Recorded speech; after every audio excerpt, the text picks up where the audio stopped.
அழகர் கோயில் மதுரை மாவட்டத்தில் உள்ள அழகர்மலை என்ற இடத்தில் அமைந்துள்ள திருமால் கோவிலாகும்.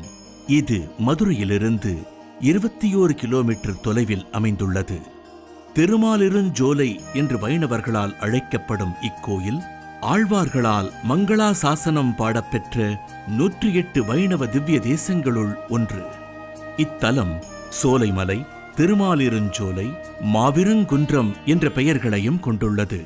கருவறையில் பெருமாள் ஸ்ரீ பரமசுவாமி எனப்படுகிறார். உற்சவமூர்த்தி அழகர் அல்லது சுந்தரராஜ பெருமாள் எனப்படுகிறார். பாண்டிய மன்னர்கள், விஜயநகர மன்னர்கள், மதுரை நாயக்க மன்னர்கள் ஆகியோரின் திருப்பணிகளை இக்கோயில் கொண்டுள்ளது.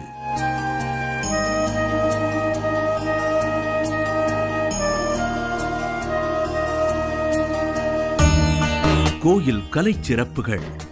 மூலவரின் கருவறை மீது எழுப்பப்பட்டுள்ள சோமசந்த விமானம் வட்ட வடிவமானது. ஆரியன் மண்டபத்தில் கொடுங்கைகள் மற்றும் இசைத்தூண்கள் உள்ளன. இசைத்தூணின் உச்சியில் உள்ள சிங்கத்தின் வாயில் சுழலும் நிலையில் உள்ள, ஆனால் வெளியே எடுக்க முடியாதபடி உருண்டை உள்ளது. கல்யாண சுந்தரவல்லி தாயாரின் சன்னதி கலை நயம் கொண்டது.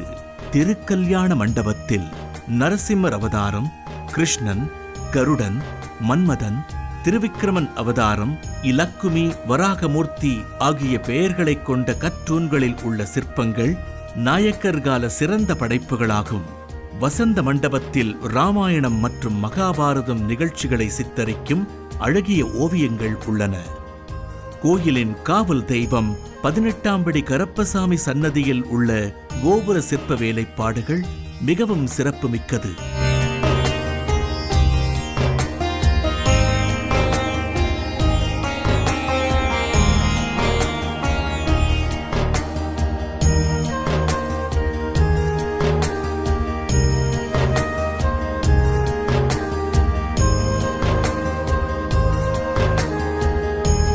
கோயிலைச் சுற்றி உள்கோட்டை மற்றும் வெளிக்கோட்டை எனப்படும் இரண்யன் கோட்டை, அழகாபுரி கோட்டை என்று அமைந்துள்ளது.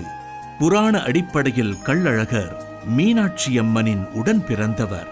சித்திரை திருவிழாவின் பொழுது கள்ளழகர் கோயிலிலிருந்து புறப்பட்டு மீனாட்சி திருக்கல்யாணத்திற்கு மதுரை நகருக்கு வருகிறார். கள்ளர் கொண்டை, கொண்டையில் குத்தீட்டி, கையில் வளரி, இடுப்பில் ஜமதாடு என்னும் ஒரு வகை கத்தி என விதவிதமான ஆயுதங்களுடன் மதுரை நோக்கி புறப்படுகிறார் கள்ளழகர்.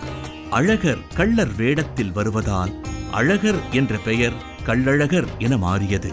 இதனால் கள்ளர் இனத்திற்கு தலைவராகவும் குலதெய்வமாகவும் அழகர் இருக்கிறார். வைகையாறு வரை வந்து பின் வண்டியூர் சென்று அழகர்மலை திரும்புகிறார்.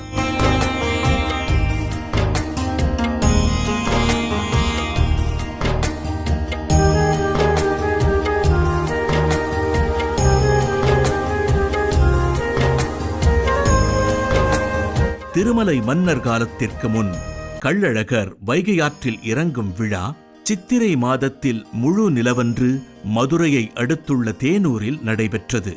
மன்னர் திருமலை நாயக்கர் கள்ளழகரை மதுரை வைகையாற்றில் எழுந்தருளச் செய்து மதுரை சித்திரை திருவிழாவாக நடத்தியவர். சித்திரை திருவிழாவின் போது கள்ளழகர் மதுரைக்கு வரும் நிகழ்வு எதிர் சேவை என்று கொண்டாடப்படுகிறது. முக்கிய விழாவாக கள்ளழகர் வைகையாற்றில் இறங்கும் நிகழ்வு ஆண்டுதோறும் கொண்டாடப்படுகிறது. தல வரலாறு. சுதப முனிவர் திருமாலிருஞ்சோலையில் உள்ள நூபுர கங்கை எனும் சிலம்பாற்றில் நீராடும் போது எதிர்பட்ட துர்வாச முனிவரை கவனியாது இருக்கக் கண்டு கோபமுற்ற துர்வாசர் சுதப முனிவரை மண்டூகமாக, அதாவது தவளையாக மாறும்படி சாபமிட்டார். சாபம் நீங்க சுதப முனிவர் வைகை ஆற்றில் மண்டூக வடிவில் நீண்ட காலம் தவமியற்றி திருமாலால் சாபம் நீங்கப் பெற்றார். முனிவர் கண்டு வணங்கிய அவ்வுருவே சுந்தரபாகு என்று வடமொழியிலும், அழகர் திருமாலிருஞ்சோலை நம்பி என்று தமிழிலும் அழைக்கப்படுகிறார்.